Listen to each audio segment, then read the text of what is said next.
Welcome back to the Tell Me All About It. I am here with Lana Mikowski. I'm Breanna, and I'm here with Lana today, who runs an Instagram account who's all about IVF advocacy. She shares her trials and tribulations through her IVF journey and how she helps others along the way. Welcome to the channel, Lana. Thank you so much for having me. First, I want to say thank you for coming on here. Sharing fertility struggles is not an easy topic. It's not easy for anyone to talk about. So thank you for being so brave and talking about it. Yeah, well, I feel grateful to be at a point that I can talk about it because when I was going through my journey and then found out that I couldn't become a mom, I felt like I was so alone because no one talked about it and it was sort of this taboo topic. So I'm grateful to people like you that give me an opportunity to share my message because I know that there's so many other women out there that are looking for connection and just trying to heal from this traumatic event. So let's get started. Can you explain what IVF is for people who don't know what it is? Sure. So IVF, the acronym stands for in vitro fertilization, which basically means that the it's a scientific process where you work with an OBGYN and a reproductive endocrinologist. So this is something that's very specific to you have to be trained to do this. It's not just any doctor that can do this.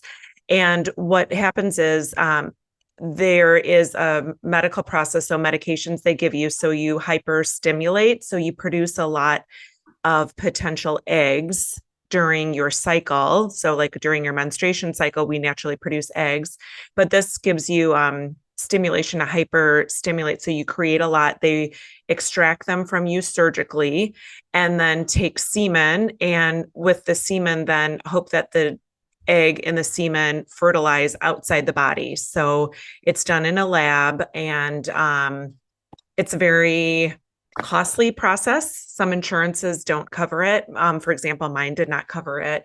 So there's a lot of expenditure that comes with it and there's no guarantee that it works. So that's what IVF is. And most women that go through IVF have tried conceiving naturally through natural methods, and maybe they have endometriosis, PCOS. For me, I was just older when I was 37 when I got diagnosed, and I qualified as a patient who had unexplained infertility. So they couldn't find a medical reason why, just that my age, I was older and my egg quality was poorer. As you get older, your quality of eggs gets less. So hopefully that answers your question. It did. The process can go anywhere from, a couple of months to years with no success. How does this journey take you on emotionally, physically, mentally? Ooh, that's a loaded question. Well, I think emotionally, it was probably for me the hardest to recover from. I did increase, I had a lot of weight gain, a lot of the medications increase.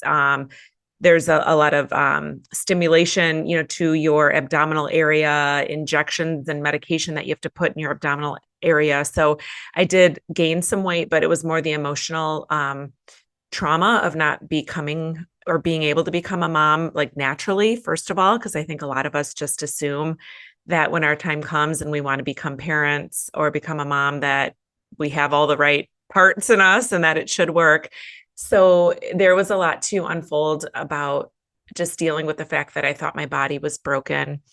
I questioned whether, God was trying to, there was something that I'd done in my past that maybe this was something that it was, I was having, repercussions of that. So I questioned my faith a lot. I come from a very strong faithful background. So I found myself leaving my church and just not wanting to be in a spiritual place because I felt like I wasn't being supported by God during this process. And so it was just a very heavy time. I went through from the time I started to when my last cycle ended was a total of 7 years, but it wasn't consistent treatment throughout that whole time. I did, start and stop, decide whether this was something that we really wanted to pursue, because from a spiritual and religious level, we had a lot of question about, we talked with our pastor and our priest about whether it was right to try to create life outside of, our natural methods.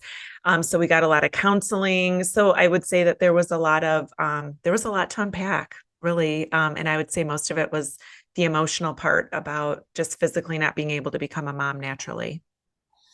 Um, I was going through your Instagram because Yeah. it's so much information, and something I saw up there really stood out for me. It said you had wrote something called having a relationship with failure. Mm-hmm. How does that relate to IVF? Yeah. Well, the when you go to the doctor, sometimes you'll hear them say these words that, are diagnosing something about you or something that's going on, a condition that you might have, or they use these like fluffy terms. And ironically, the term for when you go through IVF and it doesn't end up in a viable pregnancy, they call that a failed cycle. And so when they're like reading your brief or reading your clinical history, they would say, oh, Lana is a 38-year-old female. She's a failed IVF patient. So you would hear this constant word of failure. And it really got into my psyche. And I was like thinking to myself, have I failed life as a whole because I could not reproduce naturally?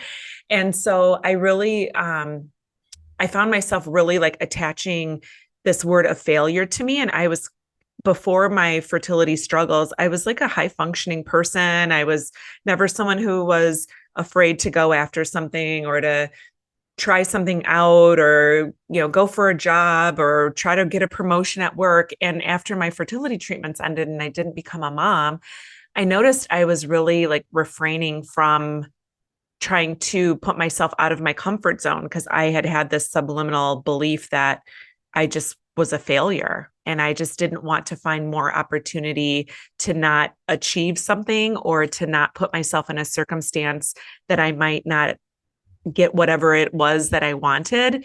And so I really have done a lot of work, and a lot of the work I do with my students is not believing that your body not being able to have a child means that you are a failure as a woman. So the failure stuff it's crazy that that's the terminology that the medical profession uses, and it's a lot to unpack. Yeah. You said this journey's taken you 7 years, and you kind of, Mhm. what made you stop and go, stop and go? A lot of it, well, financially, it was a pretty big investment. I would say probably out of pocket, we spent almost $200,000. So that was a big thing. We didn't have the type of resources to just, throw that money out there. I would also say a lot of it was the questioning spiritually, like, is this the right thing to be doing? And feeling as though we were showing up in our faith the way that we felt like we should. I also think it was just the emotional toll of like, when is enough? And if something wasn't happening, it was this like fine dance of, is it not happening because it's not supposed to happen? Or is my next time going to be the time that it is going to happen? Sort of this tug between what is fate and what is pushing something too much. So that was really like kind of the main factors that played into it. But I would say finances was probably a big part for us. This journey of emotions, and it's a roller coaster of emotions and everything that's going on. How do you keep your mental health intact during that, 7 years and still now? Yeah. Well, I'd have to say that I didn't have a lot of the resources that I have now going through IVF. And what I did was a lot of just pushing myself, I would say. Like, I see that now because I have such a different subset of tools that I use now. But then I would not talk kindly to myself. I would be like, come on, like, you need to do this. Like, I would almost like beat myself up to go to my appointments and just be like, oh, if you give up, like, you're weak, I just didn't speak very kindly to myself. So there was not a ton of resources, even that my clinic and my doctors offered. There was one psych evaluation that I had to do prior to starting my treatments. And then there was never any like, do you need to see a therapist? Do you need to see a counselor? There was no anything really offered to me. So I would say that mentally, I probably wasn't in the best place. I also was keeping it a secret from my employer that I was going through IVF because I was worried it would jeopardize my job because I had to take a lot of time off. There's not like necessarily like a 9 to 5 type schedule in this. There were times where I'd have to go to the doctor and I'd only have a day's notice. And so I felt like maybe part of it was feeling shameful that I was even going through it, but also I think that there was a part of me that was worried that my job would be in jeopardy if they thought I was trying to become a parent and maybe I would be up for a promotion or somebody, if they were doing layoffs, they'd be like, oh, let's cut her because she's probably going to become a mom anyway. So, yeah. And then that's another reason why I'm so motivated and so driven to tell my story because I know that there's so many other women who probably don't have resources and don't know who to turn to and are feeling like they need to do it alone. Um, Great point about keeping your job and not wanting to get that secret out. Yeah. Don't mind me asking, during your 7 years of IVF you're going through, what was the lowest moment for you? Whew. I would say probably the day that I found out that our journey was going to be over. I was traveling for work. I was in Minnesota for work and I was away from my husband and my doctor, they had done some clinical testing on this frozen embryo. It was like the only thing that actually ever survived from our 7 years, and they had it in a freezer to preserve it. And when I got to the end of my road, they were like, okay, well, we're going to thaw the frozen embryo and see if it's healthy. And if it's healthy, then they implant it, and then you hope that it becomes a viable pregnancy and turns out to be a living child. And when they thawed my embryo, they found out it had something called trisomy 16, which means it had three of the 16th chromosome. And it would never, if they implanted it, it would never have lived enough to even probably take on to a like living pregnancy. And so that news was delivered to me over the phone because I was going to a clinic in Colorado at that time. I had left my local clinic in Chicago and went to this place in Colorado that was supposed to be the best in the world. And yeah, I remember I felt so alone. I wasn't with my husband. I was in Minnesota. I was with work people who I felt like didn't even know what the heck I was going through. And that was probably like the lowest point in my journey. You bring up your husband a lot. And Mm-hmm. this last question, how can we tend, during IVF we tend to focus on the women who are going through the physical part of it, Mm-hmm. and sometimes we forget about their partners or their family members who's along for the journey as well. How do we check on them to see, are you okay? Are you not? You're not alone.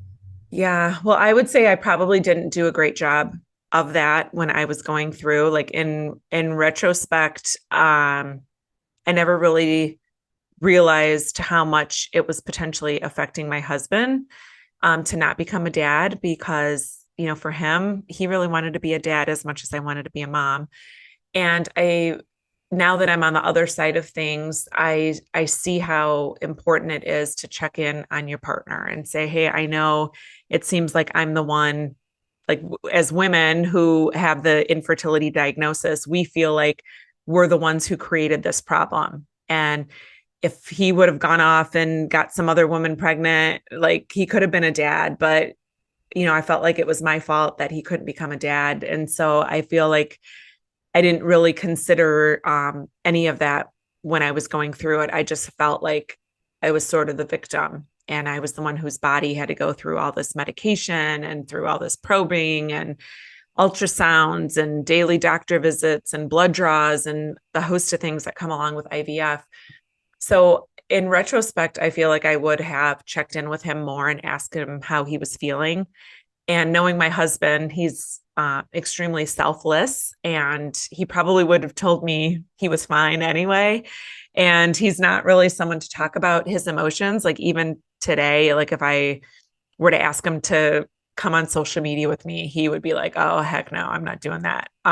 He would just not share his emotion about it. But there's been times when I see like on Father's Day or like maybe Christmas morning when it's just the two of us that he probably is grieving that loss of fatherhood as much as I'm grieving the loss of motherhood.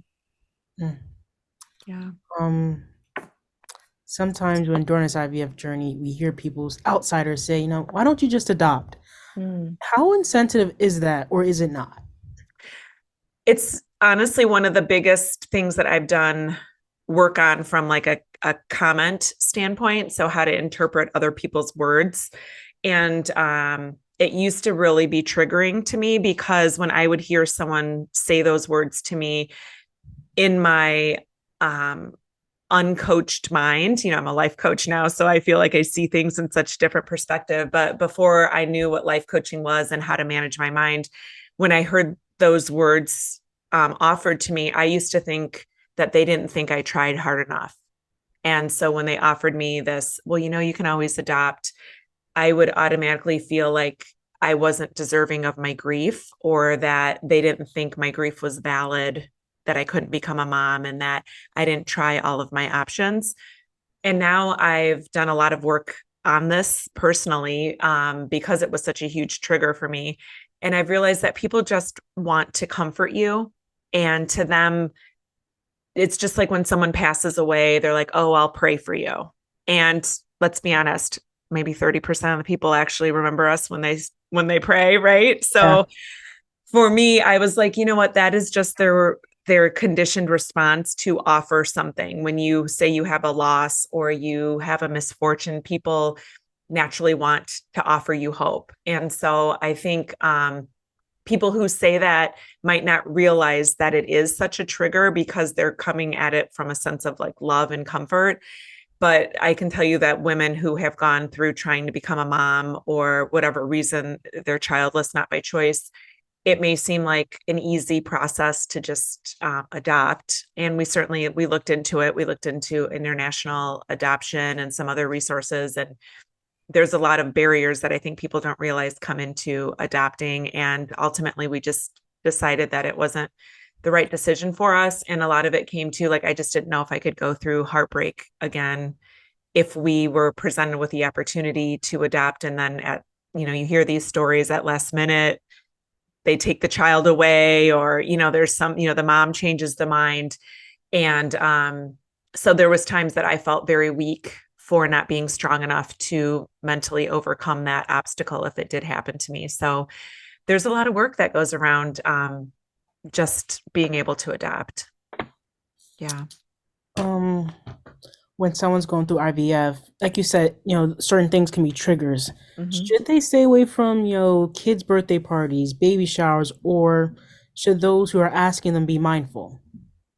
Well, I think you need to sort of listen to yourself. And when I was going through my treatments, it was prime time for all of my girlfriends to be popping out kids and having the baby showers and doing all that. And I was very fortunate where there were times when I said, "I love you, but I can't be there." And they understood. And I think that's like the sign of a true friend, really, that they knew what I was going through and that I needed to preserve my energy for what I could do. And the times that I did show up to them, I created these like blocks of time where I was like, okay, I'm just going to show up and I'm just going to drop off the present. And if I get there and I feel like it's too much, I'm just giving myself permission to leave. Or maybe I'm just going to stay for the food part. And then when they go to open the presents, I'm going to jet out of there or something, So I tried to give myself these exits out so that I didn't show up and have to be like, okay, I need to stay through this whole thing. And I'm a bad friend if I don't like show up. So I know that there's a lot of people who struggle with that because it's hard to tell someone that it's not that you're not happy for them, but it's just so heart-wrenching to know that that's not something that you have available to you. And where you are in your journey, you may never, have a baby shower or have a first birthday for a kid.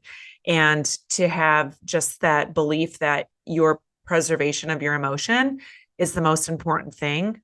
I think we're just not wired that way as women. We always want to please and show up strong and be supportive. And we forget that we're supposed to be supportive to ourselves first before other people. You use the word support, but with that, sometimes during this journey, I mean, I don't know personally, but all I can imagine is jealousy may happen. How did she get pregnant? Or she's Mhm. only been doing this for so long. I've been doing this a lot longer. How do you deal with your own personal frustrations without taking on somebody else's, peaks in their peaks? Mm-hmm. Yeah, that's a great question. I think that's just sort of an ongoing thing.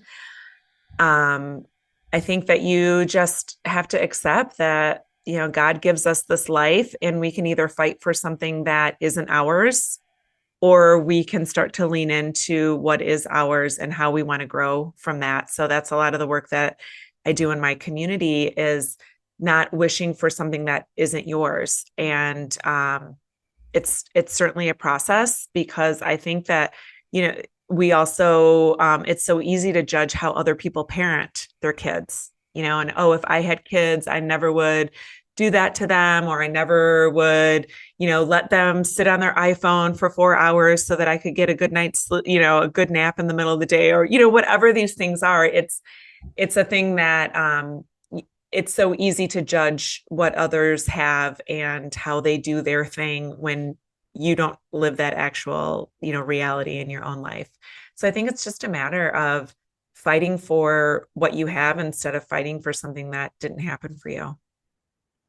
You said you've done this for 7 years. You've gone through the journey, the everything. You've been through all of it 7 years, and it's draining, and it's emotionally, and it's physical, and it's mental. How did you, with all that pain and frustration, find a way to now help others along the way? Yeah, It's not well, easy.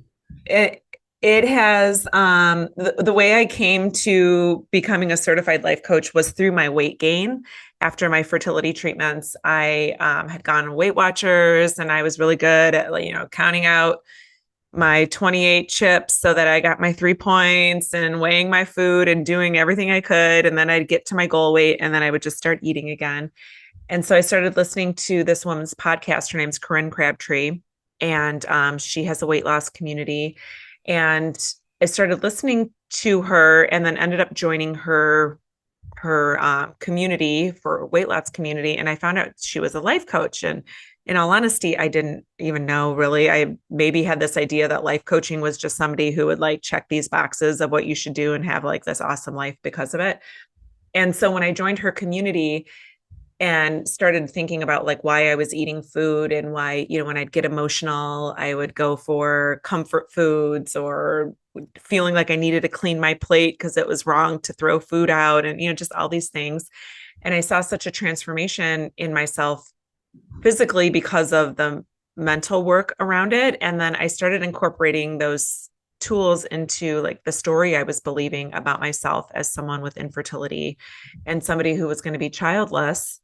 And I saw how, like, powerful that work really was, and how it really changed my mindset about what was possible for me if I wasn't going to be a mom, and how I believed that women, their purpose is to become moms, and, that my life's purpose of being a mom was taken away from me. So I really was living this, like, purposeless life. And, I found all these tools that got me to question, like, are those things even really true?